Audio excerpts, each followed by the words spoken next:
अस्सलाम वालेकुम, फरियाल हेयर। आज के लेक्चर में हम लोग देखेंगे कि सम को कैसे प्रिंट करते हैं। दो नंबर्स लेके उनका एडिशन कैसे फाइंड करते हैं, उनको कैसे सम करते हैं। सबसे पहले तो हम फाइल बना लेंगे, न्यू फाइल, और फाइल को हम नाम दे देंगे save as task. Three task हो गए, टास्क 4। ठीक है। अब सम क्या होता है, सम कैसे होता है, सम कैसे फाइंड होता है। सपोज अगर मैं कहती हूँ 12 प्लस, सपोज अगर मैं कहूँ 12 प्लस 3 करें तो हमारे पास आंसर क्या आना चाहिए, 15। अब हम ये देखेंगे पाइथन में अगर हम यही दो वैल्यूज को सम लेना चाहें तो वो कैसे लेंगे। अब इसका बहुत इजी मेथड है। सबसे इजी मेथड, सबसे पहले तो हमने एक वेरिएबल बनाना है।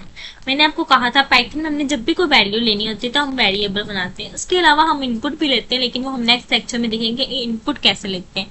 यूजर अपनी मर्जी से भी वैल्यू बता सकता है। अभी तो हम वैल्यू को फिक्स कर रहे हैं ना। सपोज मैं कह रही हूँ ए इज इक्वल टू 12। ये मैंने पहली बात कर दी कि ए की वैल्यू जो है वो 12 and B is equal to 3। अब इन दोनों का सम लेना है तो सम कैसे लेंगे। सम को हम दो तरीकों से ले सकते हैं। कैसे फाइंड कर सकते हैं, सबसे पहले हम प्रिंट फंक्शन यूज करेंगे। ये तो जाहिर सी बात है। अब मैंने आपको ये बात पहले भी काफी दफा रिपीट कर चुकी हूँ कि जब भी हम प्रिंट यूज करते हैं, मतलब हमने किसी भी चीज को डिस्प्ले करना है, किसी वैल्यू को डिस्प्ले करना है, किसी आंसर को डिस्प्ले करना है, तो हम इसको कहेंगे कि हमने प्रिंट फंक्शन यूज करना है। तो प्रिंट फंक्शन को किस तरह यूज करेंगे कि हम प्रिंट फंक्शन के अंदर भी इन दोनों को ऐड करवा सकते हैं। वो किस तरह कि हम कह सकते हैं ए प्लस बी। अब हम देख लेते हैं रन करके हमारे पास आंसर सही आता भी है कि नहीं। तो आंसर हमारे पास आया है 15। मतलब जब हम इन दोनों को रन करके इन दोनों को वेरिएबल को डिक्लेयर करके इसको रन करते हैं तो हमारे पास आंसर 15 आता है। अब इसका एक और तरीका भी, हम इसको कैसे कर सकते हैं। सपोज मैं कहती हूँ सम, क्या फाइंड करें, सम ना। तो सम इज इक्वल टू, अब मैंने एक और वेरिएबल ले लिया है, उसमें मैंने लिख दिया है sum is equal to A plus B. अब ये सम क्या करेगा, सम क्या करेगा, ए और बी को ऐड कर देगा, 12 और 3 को ऐड कर देगा, 12 और 3 को ऐड कर देगा और हमारे पास रिटर्न करेगा आंसर में 15।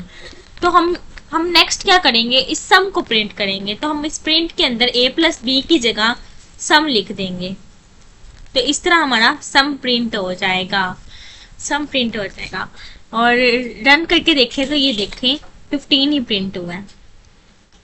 नेक्स्ट ऐसे ही अगर मैं कोई और वेरिएबल लेना चाहूँ, सपोज मैं कहती हूँ एक अच्छा सा वेरिएबल मैं लेती हूँ नंबर 1।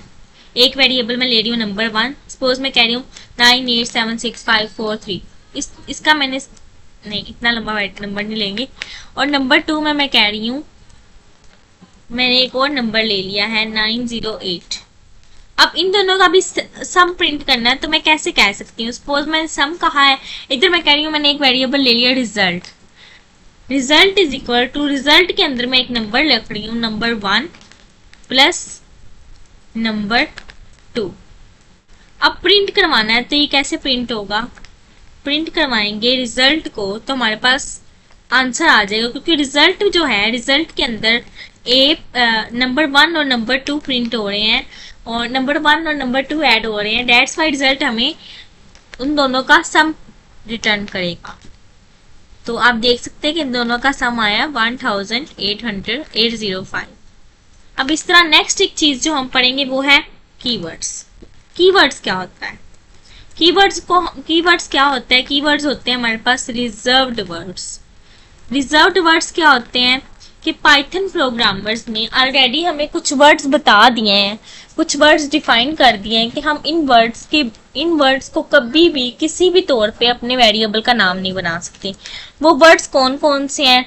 सपोज अगर मैंने वो वर्ड मैं आपको वो बता भी देती हूँ। वो वर्ड हो सकता है इफ, हो सकता है एलिफ हो सकता है, सॉरी। उसके अलावा वो वर्ड एल्स हो सकता है, कोई भी ऐसा वर्ड, जैसे मैं कह रही हूँ वाइल हो सकता है। क्लास एक वर्ड है जो हम यूज नहीं कर सकते। ट्राई एक वर्ड है, एक्सेप्ट एक वर्ड है। तो ये सारे रिजर्व्ड वर्ड है। अब मैं इनकी टोटल लिस्ट पे फाइंड करके आपको दिखा देती हूँ कि कौन कौन से वर्ड हैं। इन सबको मैं एक बार कॉमेंट आउट कर दूँ ताकि हमें तंग ना करें।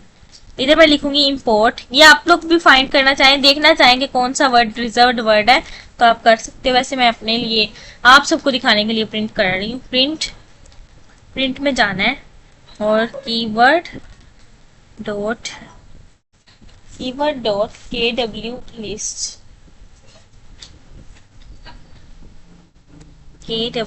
लिस्ट। और जब हम इसको रिटर्न करेंगे तो हमारे पास सारे रिजर्व्ड वर्ड आ जाएंगे जो हम यूज करना, जो उनसे हम यूज नहीं कर सकते। उसमें हमारे पास है फाल्स को हम कभी भी नहीं कह सकते कि हमारा वेरिएबल का नेम है। None, true, and, as, assert, await, break, class, continue, def, del, elif, else, except, finally, for, from, global, if, import, in, is, lambda, nonlocal, not, or, pass, raise, try, while, with, yield. Suppose अगर मैं एक keyword लेती हूँ इधर से yield is equal to 12। अब मैं अगर करवा रही हूँ प्रिंट YIELD यील्ड, तो ये हमें एरर देगा क्योंकि ये रिजर्व्ड वर्ड है। वो हमें बताएगा कि जी आपने यील्ड जो यूज किया है, assignment to yield expression is not possible. वो हमें कह रहा है कि इज नॉट पॉसिबल। अब सपोज अगर मैं इस यील्ड की जगह सपोज मैं कह रही इफ, मैंने कोई इफ के अंदर मैंने रखा है 12। इस तरह के वर्ड्स हैं जो आप यूज नहीं कर सकते वेरिएबल के तौर पे। तो ये कुछ वर्ड्स ही हैं। तो ये देखो वो हमें इधर भी कहेगा इनवैलिड सिंटैक्स। अगर मैं इधर सपोज क्लास का कीवर्ड यूज कर रही हूँ, सपोज अगर मैं तुम लोग चाह रहे हो कि मैं को क्लास का कीवर्ड लेके उसको प्रिंट करवाते, ये भी एरर देगा रन करते वक्त। अब इन सब की लेंथ भी आप फाइंड कर सकते हैं कितने टोटल वर्ड्स होते हैं। इसको मैं सबको कट कर देती हूँ।